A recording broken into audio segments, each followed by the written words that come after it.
Well, Darren, lots of talking points of that game, but did your side deserve more today? I think so. I thought there was a lovely energy about us today. Lovely energy. And the worst thing for a manager to try and explain is when your team loses and you can't be critical about any individual. I thought the players were excellent. I thought they were really excellent. I think the fans felt that, saw that, sort of breathed that in. The respect they gave the team at the end was mind-blowing. So I thought we were very good. I thought we pressed the ball very well. Tempo was insane at times.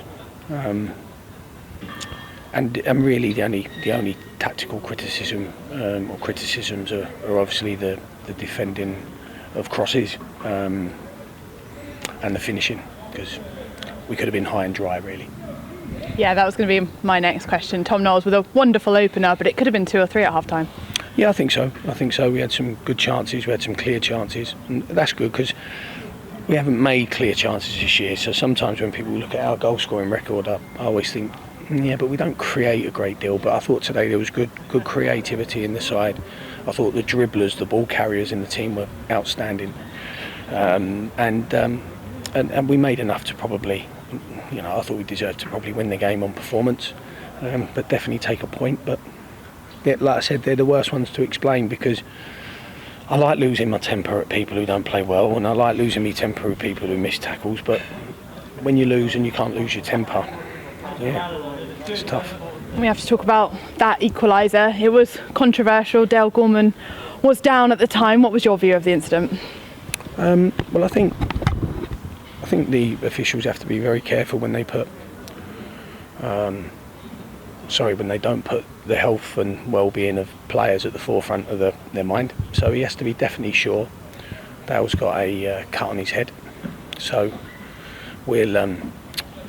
I'll report him Monday for that, because I thought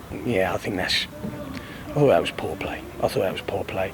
And Dale, ironically, would have been in exactly that hole that Mullin found himself in, but I think that was their first shot on target.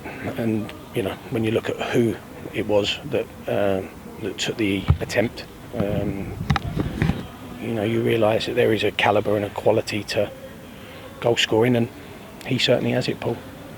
And after that, the killer blow did come late on, but he still had chances before that to potentially get in front again. Yeah. No, I thought the subs were not poor or in their performance. I thought it just made us a bit disjointed. Losing Staunton was obviously huge because he stitches a lot of what we do together. And then Mark's having to play centre half. Mark shouldn't have been on the pitch after an hour. He should have been off. Mark deserves a lot of credit for doing what he did. And I thought it just disjointed us. It just disjointed our defensive structure. And no shame or blame on the individuals that came on in them positions, but it just dropped our defensive organisation, our flow. And yeah, they're not great goals to concede, but we had a horrible problem last year where we had to change our back four. It was something like 30 times in a season, and it's unfortunate that we didn't have the availability of Hunt, who was injured yesterday in training. Wilkinson will be okay for next week, and then losing Staunton, you've lost 3 huge performers for us, but all in the same area. So I just saw it disjointed us, and I think we're really close. I think this team has a wonderful foundation. I think it's got a great commitment and energy and spirit. I think the supporters believe in them. I certainly believe in every one of them. But we just need a bit more, just a bit more depth, just to be able to kind of,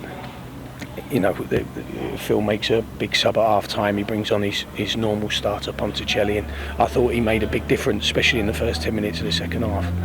I think we just need a little bit more help.